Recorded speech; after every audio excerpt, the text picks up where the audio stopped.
Thomas and Victoria.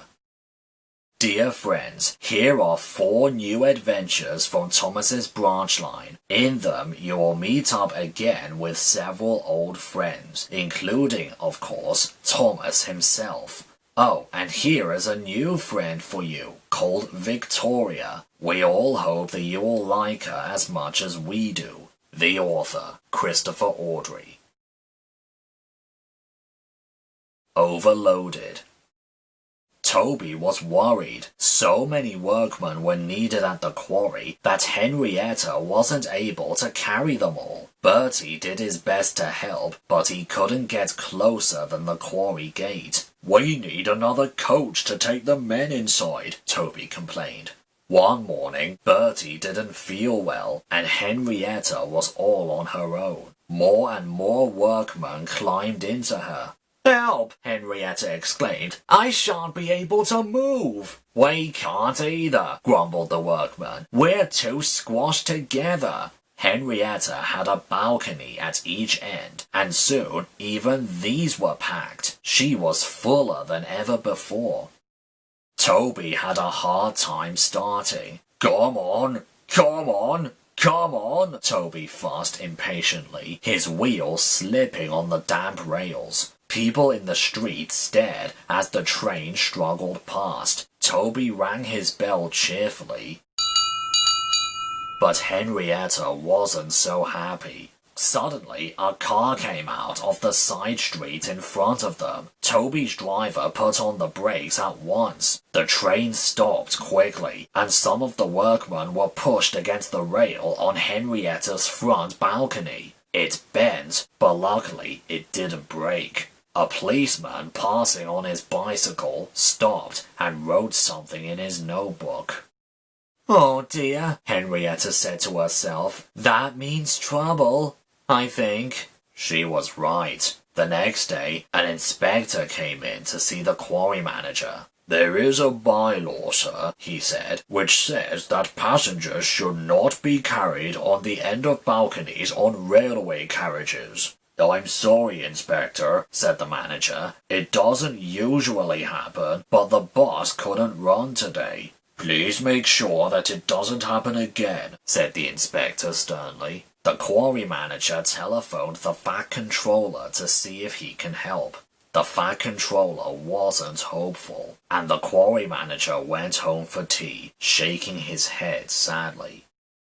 A few days later, Thomas stopped at the station by the river. As they waited, he heard a buzzing noise from behind a hedge near the platform. Suddenly, there was a rustling and a loud crash. A man's head appeared above the hedge. He had a saw in his hand. "Phew, it's nice to see the rails once more," he said cheerfully. "It's been like a jungle in here." Later, Thomas stopped there again.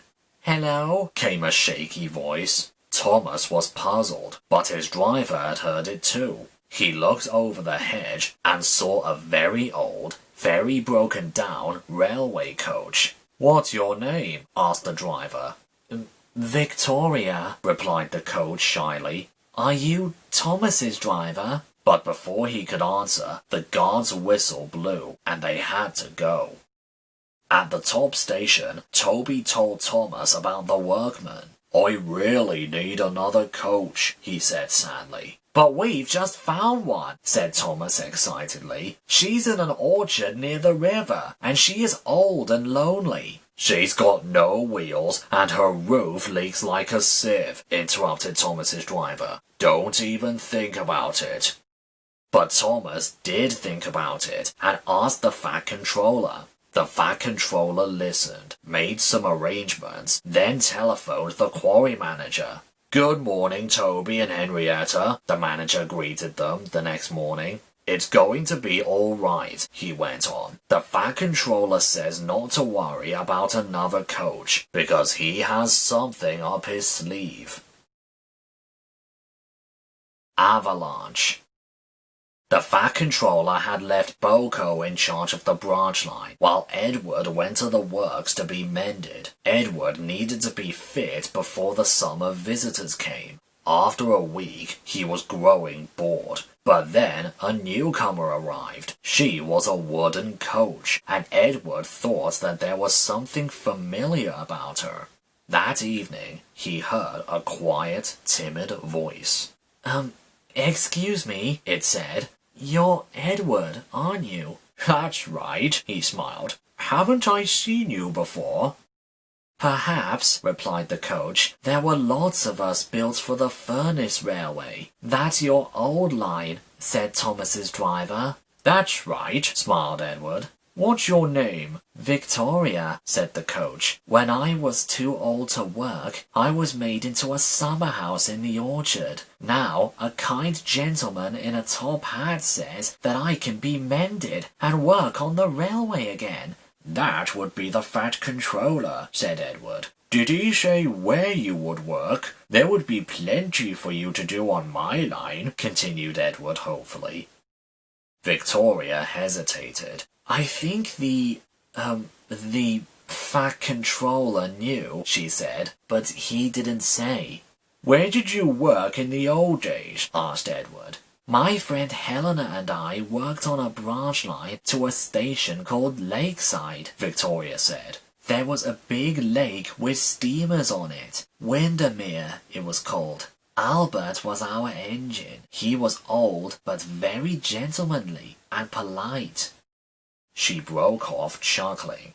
Except once, she explained. It was winter and very cold. Even the lake was beginning to freeze over, and that didn't often happen. I don't suppose you had many passengers off the steamer then, put in Edward. You'd be surprised, Victoria said. For some, it was the easiest way on getting to the town on the other side of the lake. Anyhow, on that winter's day, the snow wasn't too bad at the junction, so we were all right when we set out.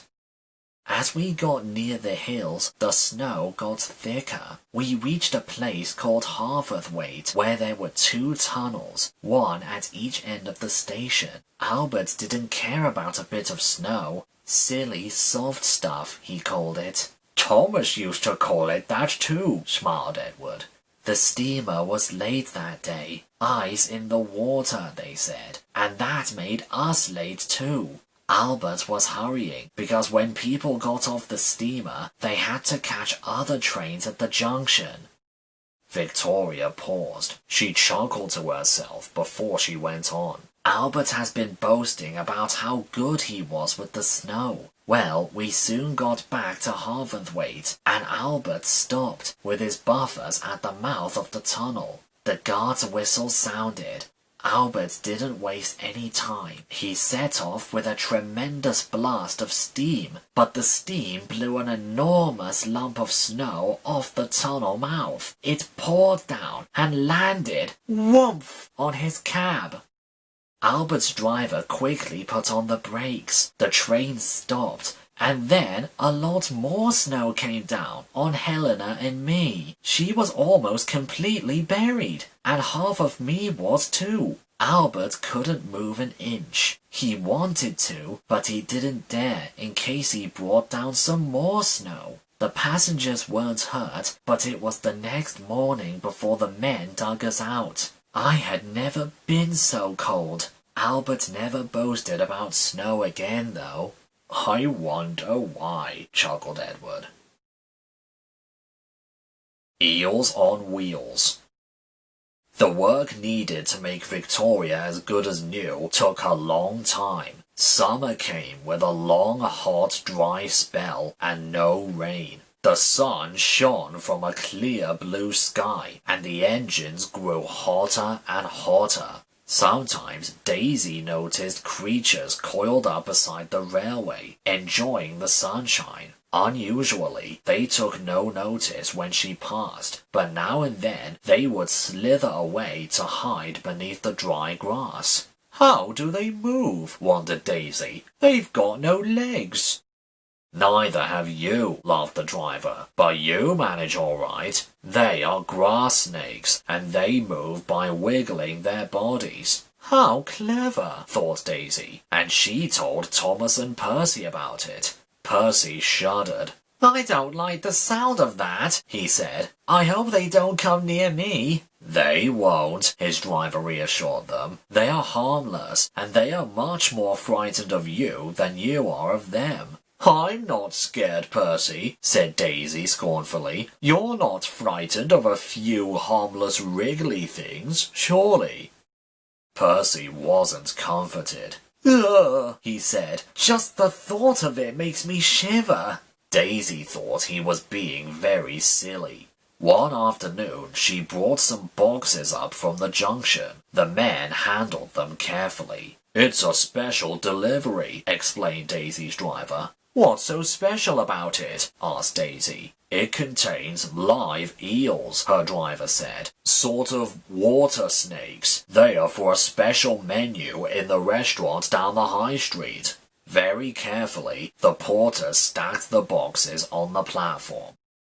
Daisy moved back so that the milk van can be coupled to her. The porters began to load empty milk churns into her van. The pile of boxes was just now in front of her. Suddenly, a small boy ran past. He accidentally caught the top box of the pile with his coat sleeve. It hit the platform and burst open onto the rails in front of Daisy. Out cascaded a knot of slithery black eels, which at once tried to wriggle away. "Eee!" squealed Daisy. "Help!" A porter ran to see what was the matter. He found Daisy pulling a face of such disgust that he couldn't help laughing. "Get them away from me!" wailed Daisy. "Stop making such a fuss," ordered the driver. "They're only eels. They're not going to hurt you, and you've blown a fuse anyway." In no time, all of the eels had been rescued and put into another box, none the worse for their adventure. A porter took them well out of harm's way. Daisy couldn't bear to watch. A fitter came and tried to mend her, but she was still in such a state of nerves that it was no use. Thomas had to take her passengers down to the junction. That night, Toby and Percy made up a lot of what they called wriggly jokes, which Daisy thought were very silly. "Never mind," said Toby. "Near my old railway, there's a place called Ely. Think of that." Daisy shuddered. It was the last thing she wanted to think about. Toby's vintage train.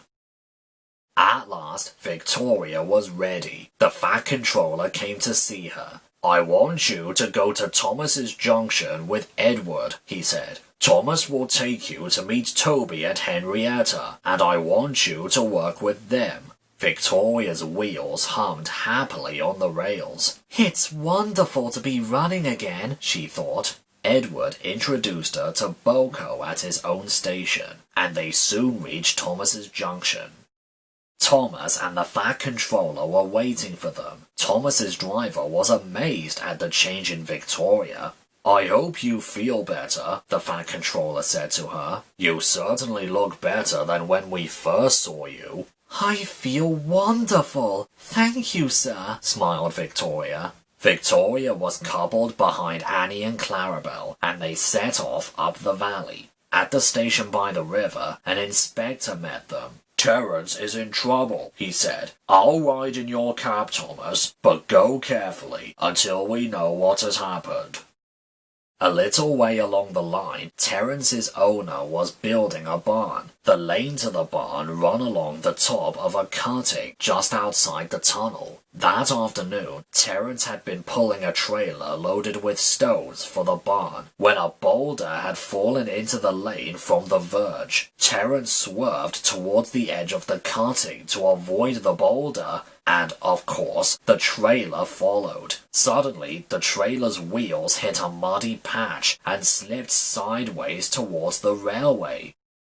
The weight of the stone dragged the trailer further over the edge. Terence tried to hang on, but the trailer broke away and bumped down the steep hill towards the railway. Luckily, there was a large bush by the cutting side. The trailer ran into it and stopped, balancing dangerously. The heavy stone tumbled down on the slope and landed beside the railway with a crash. "Thomas's train is due," gasped Terence. His owner ran to telephone a warning to the station. His call was just in time. With the inspector in his cab, Thomas moved cautiously along the line. By the time they reached the place of the accident, the farmer had managed to fasten the trailer so that it wouldn't move. The inspector made sure that the building stones had not damaged the railway. "All right," he told Thomas's driver as he climbed back into the cab. "Proceed with caution, please, and drop me at the next signal box so that I can report what has happened." Thomas and the inspector reached the top station safely and found Toby and Henrietta waiting for them. Victoria and Henrietta liked each other at once and soon became the best of friends. "There cannot be many railways," announced the Fat Controller, "who can run a complete train of stock as old as Toby, Henrietta, and Victoria. Ladies and gentlemen, I give you 3 cheers for Toby's vintage train. I am very proud of all 3 of you, and I know you'll be a credit to me." Now Victoria is as happy as can be. She helps Henrietta to take the workmen to and from the quarry, and at other times you will see her with Thomas, Annie and Clarabelle running happily along the valley. She knows she is very lucky. "This is much better than being a summer house in the orchard," she sometimes thinks to herself. "It's great to be useful again." I think we can be sure, can't we, that Victoria will be useful for many years to come.